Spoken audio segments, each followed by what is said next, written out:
Hello, and welcome to uPhilosopher. So today I want to talk with you about something that I really wanted to talk about a little while back, but didn't get a chance to because the news cycle moves so quickly. And that's the issue of separating families at the border. And that is, of course, something that, despite being a really powerful, amazing, and tragic narrative, moved very quickly through our news. After about a week or two, you didn't really hear about it anymore. But now with this concern of a migrant caravan, potentially, thousands of people trying to come up through Mexico and into the United States, it affords us the opportunity to talk about it.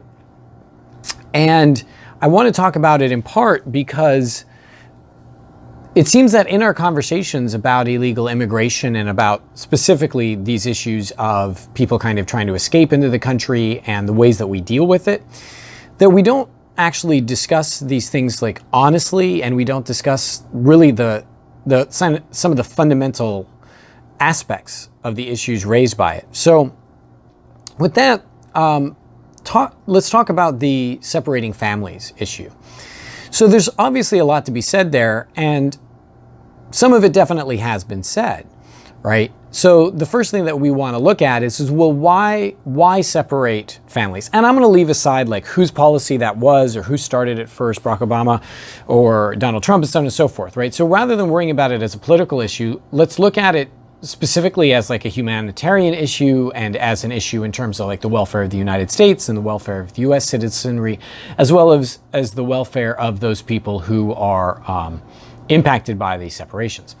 So I'm going to try to avoid saying things like kids being kept in cages and so on and so forth, because there certainly is a way we can use words maybe to make things sound worse or sound better. And I'm also not going to say that these kids are simply, at the equivalent of summer camp. So what do we have happen? We have the ability and have for a little while there took the opportunity to do when an illegal family is caught trying to cross the border, separating the families. Since it's an illegal action, part of the way that people think about it is, well, obviously these adults need to go to prison, right? They need to go to jail. This is what they've done is illegal, and the way that you deal with that is you put them in jail. And it would be obviously cruel to put children who probably don't have a choice in this issue at all in jail with their parents. So we put the children in some sort of other detention facility, which hopefully, isn't, fences and bars and so on and so forth. Now, the argument also becomes, well, isn't this a good deal more humanitarian while also being just, right? In other words, our other option is to put the kids in prison or in jails with their parents, whilst at the same time, this maintains the idea that what these people have done is illegal, and therefore they should be in prison for it, and they shouldn't be allowed to kind of wander around the country, especially just because they use their children as a means by which to avoid the punishments that maybe other people would have. So that's kind of like one side of the issue. Now, importantly, though, a key aspect of the issue as well that seems to have been discussed, I think, to some degree is, well, what is the impact on the children of this, right?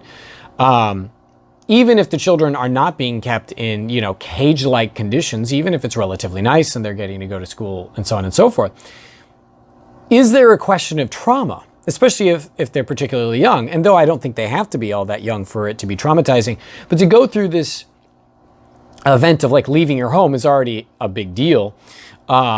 I mean, if you look at like, these stress tests that you take, and you mark like points for every, like, have you gone through a breakup recently? Have you gotten in a new relationship recently? Have you lost a job recently? Have you moved recently? Like, moving is definitely a stress. I can only imagine the tremendous stress of like trying to leave your country, trying to escape your country into another country, trying to escape your country into another country, and then having people take you away from your parents.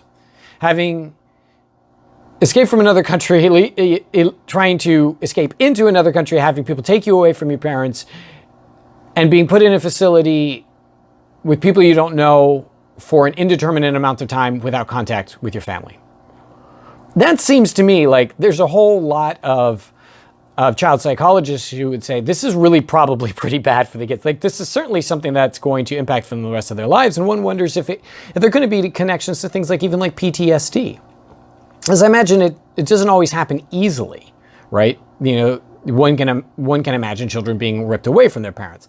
And I'm not saying that that is always the case, but we have at least discussed that issue to some degree. There has been this concern of like, is this in what's in the best interest of the children, who at the end of the day don't really have a choice?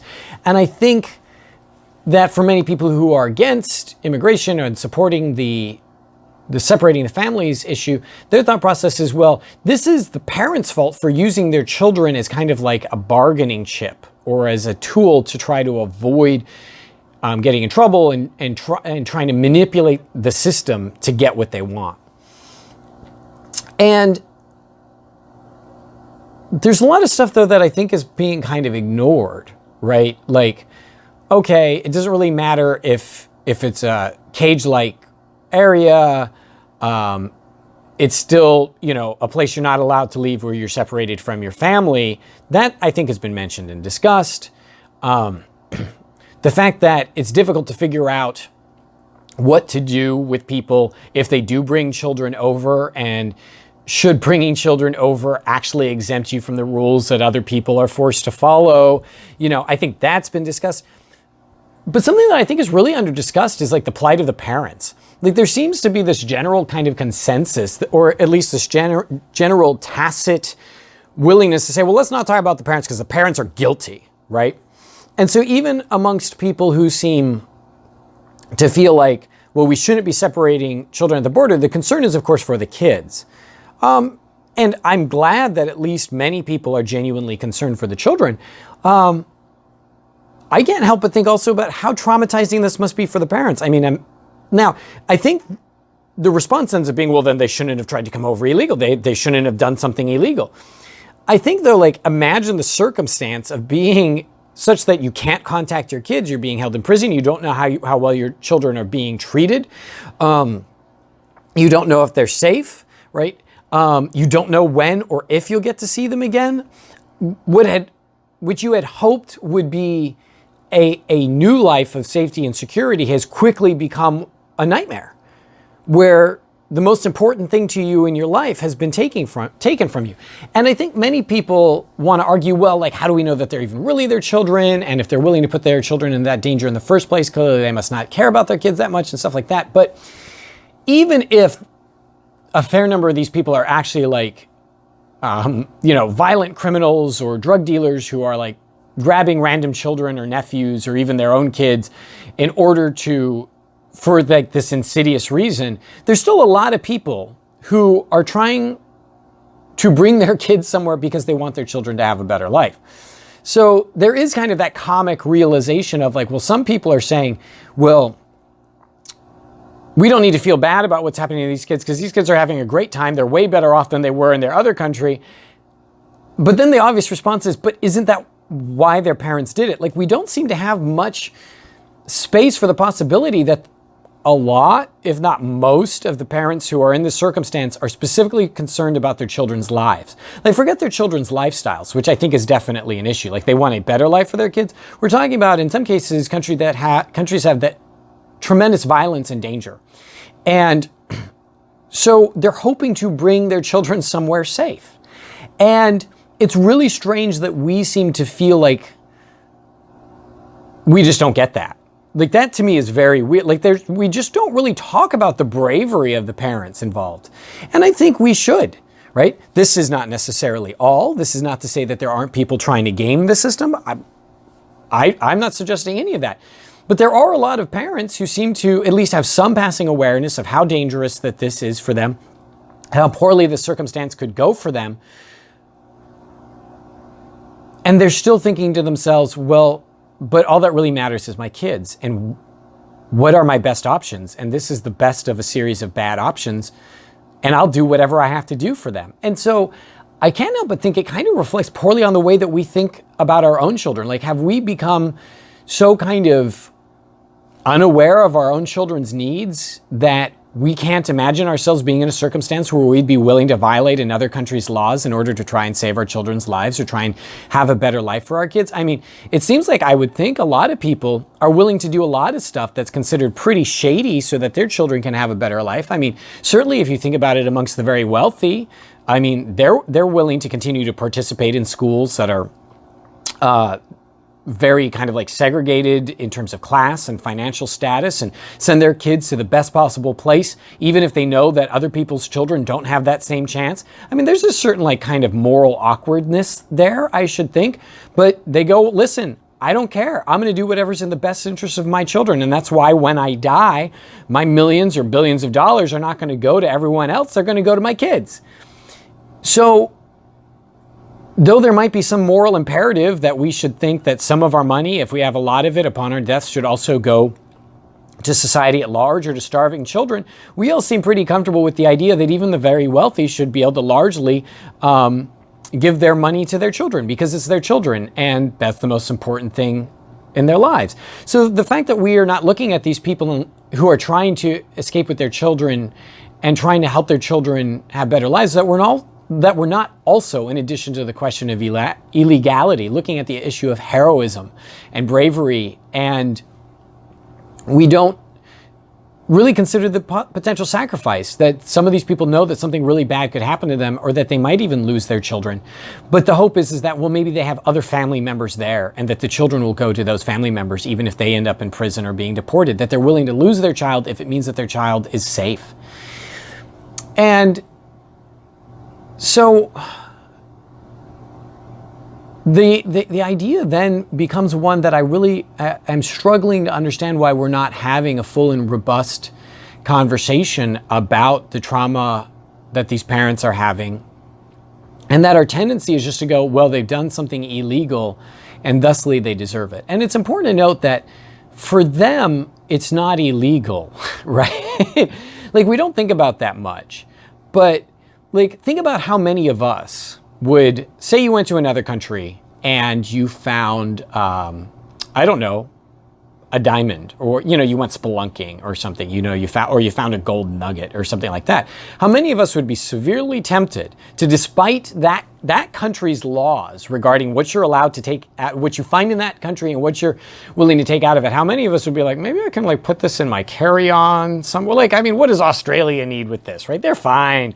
You know, like, there is a sense in which we, especially here in the States, are willing to both kind of ignore other countries' laws, but also like their cultural norms and stuff. Like, well, whereas we're like, these are the laws of this nation and they need to be following those laws, but they're not citizens of this nation, right? They're citizens of some other country, and they're thinking, I want to escape there. And if that violates, well, their law, well, it's strange that we seem to feel like our laws should be something that everyone considers to be like global. Now, again, I'm not saying that they should be willing to break those laws, but I do wonder under what circumstances we would be willing to. And I'm pretty sure that many of us, if not most of us, we would start being willing to break other countries' laws when it had to do with the best interests of our children. That would be, if anything, for most of us, a starting point, right? Like, okay, when am I willing to potentially spend time in jail? When am I willing to say that their laws aren't nearly as important to me as other things? My kids. So the issue of how we should deal with this, we cannot forget that part of the motivation behind this, because a lot of people are going to say, look, Nick, you're just blowing smoke because so many of these people are criminals and so many of these people are, you know, bad people who are trying to break into a country. Okay. But that particular law regarding separating families, is that one oriented towards criminals, right? I mean, because that doesn't make sense. Like, I think that there's kind of a little bit of intellectual sleight of hand that's happening, because obviously the thought process behind a law like that is when people think that they might be separated from their kids, they're not going to try and get into the country. So that law is specifically oriented around the belief that there are people who are trying to get into this country with their actual legitimate children, and they care about those children. Because otherwise the law wouldn't impact anyone, right? It wouldn't be preventative. yes, some parts of that law are specifically, like some concepts of those laws are specifically about the idea of like, well, where do we keep people, prisoners, whether children should be allowed to be kept in prison, but some of it's also a deterrent. Like, these people are not going to want to come here if they think that they might be separated from their children. Well, that assumes, number one, that they are their children, and that number two, that they care about their children enough to not want to be separated from them. So this law is not about like trying to keep like secret drug dealers out who are probably thinking to themselves, okay, well, if they take that kid away, I don't care. Like, that law is not. So if anything, part of the comedy to me of this law would seem to be like, if anything, the only people that it really is likely to reduce trying to come in are the people that we would view have the most legitimate claim to try and go somewhere else. Right? In other words, the people who genuinely don't care about the laws are still going to do it. And it's funny because now that I think about it, that's the same exact kind of logic that is used on the other side, like amongst conservatives when it comes to like things like gun rights. Like, well, if you make gun laws, well, then the only people who are going to have guns are the criminals. Well, when you make laws about immigration and families, well, the only people that really are going to be impacted, who are going to be thinking about it, are the people who actually care about their families. So that to me all just rings very strange. And then it seems to me very similar to this issue of this migrant caravan. And I'm a little confused why we're not willing to talk about what would lead people to not, instead of leading quiet, desperate lives, right? Leading like obviously desperate lives. Like, there's not that many people who are like, you know what, let me give up my family and my friends and take a dangerous series of border crossings to try and break into a country that doesn't want me.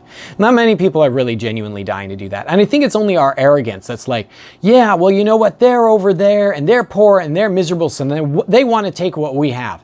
Because if you look at the studies, I mean, let's just be really honest and upfront with each other. If you look at the studies, a lot of people who are poor are really, really happy, and you could not pay them to come here. Just that, I mean, that's just like a simple statistical fact. And we have a lot of trouble acknowledging that. Like, that just doesn't, like, but why wouldn't you want my stuff? Like, that's what makes my stuff valuable. I mean, it's kind of like, I don't know, something like Pokemon Go. Like, my having a Lapras is made less valuable if other people, like, have it. Like, they have to, you know, when you want my stuff, that's why I bring people over to show them, like, look at this, right? So that I know that somewhere in their heads are like, I don't have that, right? That sense of people not having what we have is what makes our stuff valuable. I think also makes it really hard for us to imagine that people who don't have what we have might not actually want it. And there are a lot of people all around the world who don't have that much money. Now, don't get me wrong. They have their health and they have their families, right? They have things that really matter to them, but they don't have a lot of wealth. They might be largely eating the same thing every day, but they're happy. Like, they report very, very, very high happiness levels because their lives are not solely and only dedicated to work. They find their work fulfilling. They spend their time with their kids. You know, they're not simply sitting their children in front of the television, or now I guess in front of the cell phone, so that they can work more. Like, they're really getting quality time with the people that they love. And I think for all of us, we realize that tends to be the thing that brings any of us the most joy. So the idea like that these people are like desperately trying to get into this country just because they want to take our stuff, because they look at how much we have and they're so envious. Well, sometimes people are envious, sure, but I think more likely the thing that would drive people to leave their homes and families is violence and fear of violence and starvation and privation, right? It's not like they want my, I don't know, what's some technological advance. I was about to say my DVD player, and I'm like, no one cares about that anymore. No one wants my cell phone, you know? Like, I don't think they're going, you know what? Let's break into the United States so I can have a Samsung Galaxy 8, you know?